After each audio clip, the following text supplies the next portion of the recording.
Keir Starmer begs European leaders to modernize ECHR in latest labor migration shambles. Imagine waking up one morning and discovering that the Prime Minister who campaigned on competence and stability is now begging European leaders to rewrite human rights laws because his migration policy is in absolute tatters. That's not a fever dream. That's just Wednesday in Keir Starmer's Britain. Welcome back to UK Political Insight, where today we're unpacking the absolute shambles that is Labour's latest migration strategy. But before we proceed, please don't forget to hit the subscribe button for more updates on this channel. Thank you.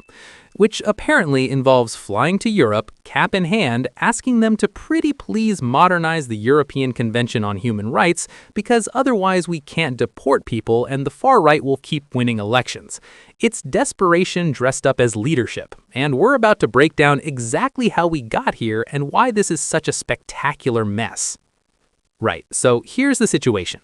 Keir Starmer, the man who spent years criticizing the Conservatives for their handling of migration, the man who mocked their Rwanda scheme as unworkable and cruel, the man who promised Labour would be different, better, more compassionate, but also more effective, is now at a European summit essentially pleading with other leaders to help him out of a hole of his own making.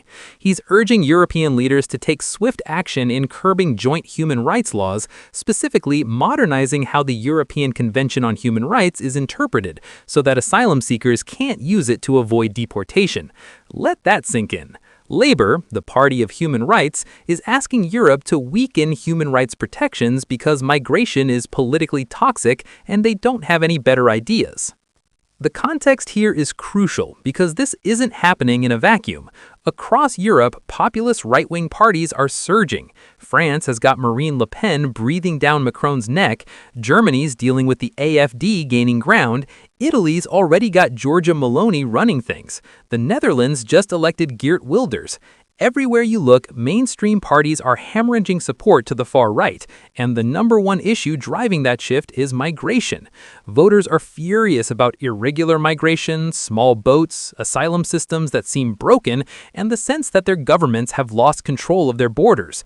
Mainstream politicians are terrified that if they don't get tougher on migration, they'll be swept away by populist waves. So here we are with Labour trying to out-tough the Tories on migration by asking Europe to reinterpret human rights law.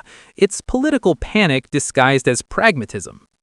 Starmer wrote a joint article in The Guardian with Danish Prime Minister Mette Frederiksen, which tells you a lot about what he's trying to do. Denmark has one of the hardest-line asylum policies in Europe. They've slashed refugee numbers, they've sent Syrians back, they've pushed for offshore processing centers in Rwanda, sound familiar, and they've basically said, we're closing the door and we don't care if that upsets people. Frederiksen is a social democrat, center-left in theory, but she's taken a brutally hardline stance on migration because she watched the Danish People's Party, a right-wing populist outfit, surge in the polls and decided the only way to beat them was to adopt their policies. Starmer's clearly looking at Denmark and thinking that's the model. Get tough on migration so the far right can't use it against us. In the article, Starmer and Frederiksen wrote that the best way of fighting against the forces of hate and division is to show that mainstream progressive politics can fix this problem. That sounds reasonable on the surface, but let's decode it. What they're really saying is we need to adopt tough policies on migration or voters will turn to the far right. They're arguing that listening to legitimate concerns and acting on them is democracy, not empty populism.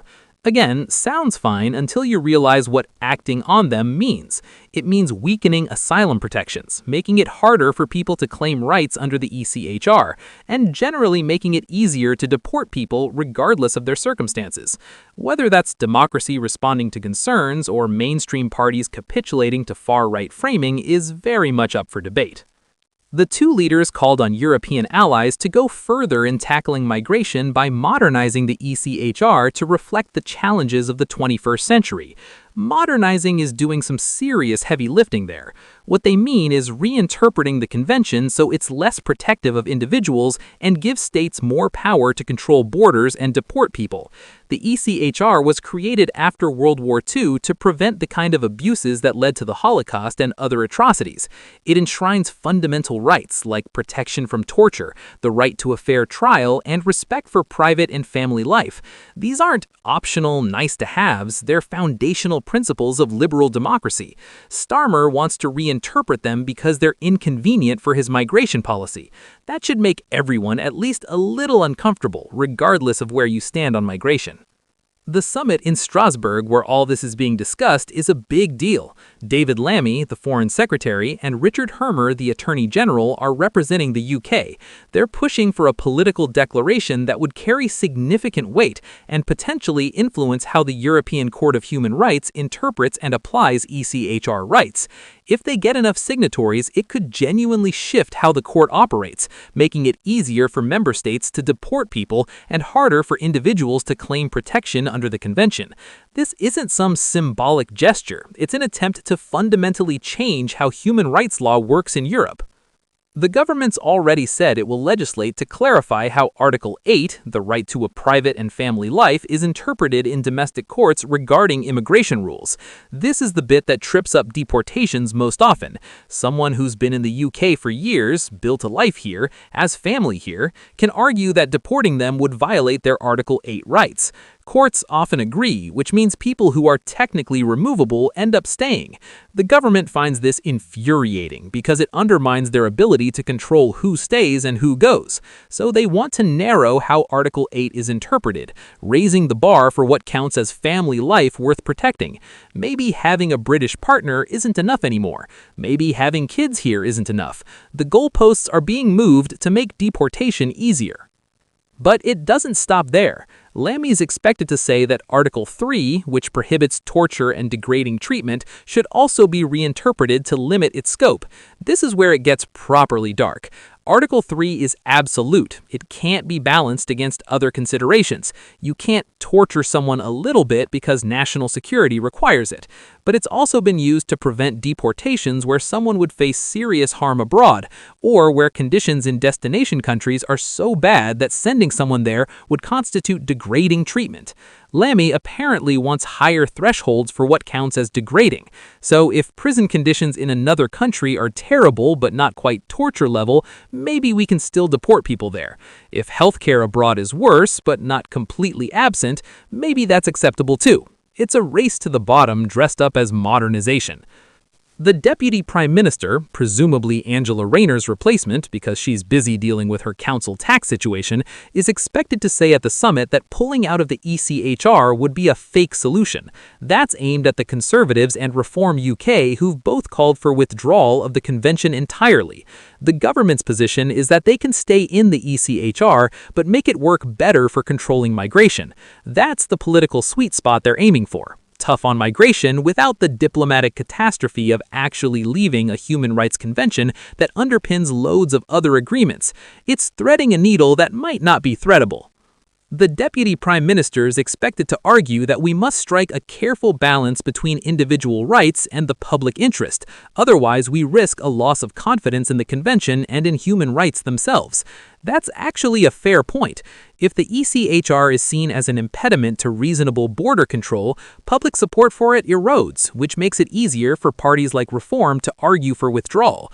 But the solution can't just be gutting the protections the convention provides. That defeats the entire purpose. Human rights exist to protect individuals from state power, especially when it's inconvenient or unpopular. If we only uphold rights when it's easy and comfortable, they're not really rights at all. The specific examples they're targeting are revealing.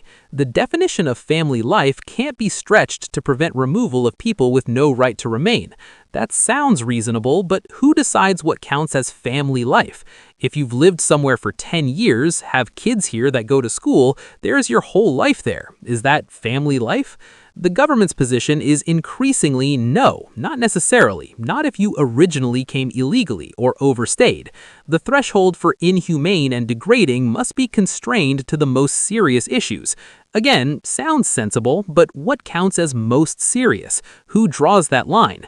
And do anyone trust politicians facing electoral pressure to draw it fairly rather than wherever it needs to be to hit deportation targets? Let's talk about why Labor's in this mess, because it's entirely self-inflicted. They spent years attacking the Tories on migration, calling their policies cruel, unworkable, and expensive. The Rwanda scheme was mocked relentlessly. Labor promised they'd smash the criminal gangs running the small boat crossings. They'd negotiate returns agreements with European countries. They'd fix the broken asylum system, and everything would be better. Then they got into power and discovered, surprise, this stuff is actually really hard. Criminal gangs don't just disappear because you're earnestly against them. European countries won't take back asylum seekers just because you ask nicely. The small boats keep coming. The asylum backlog is still massive, and now Labor's facing exactly the same political pressures that Tories did. Rising public concern about migration, media coverage of every boat crossing, and opposition parties hammering them for being soft on borders. Their response has been to panic and lurch rightward. First, they kept the Rwanda scheme alive in case they needed it. Then they talked tough about returns and deportations. Now they're at a European summit asking leaders to help them out of a hole of their own making. It's the exact same trajectory as the Tories,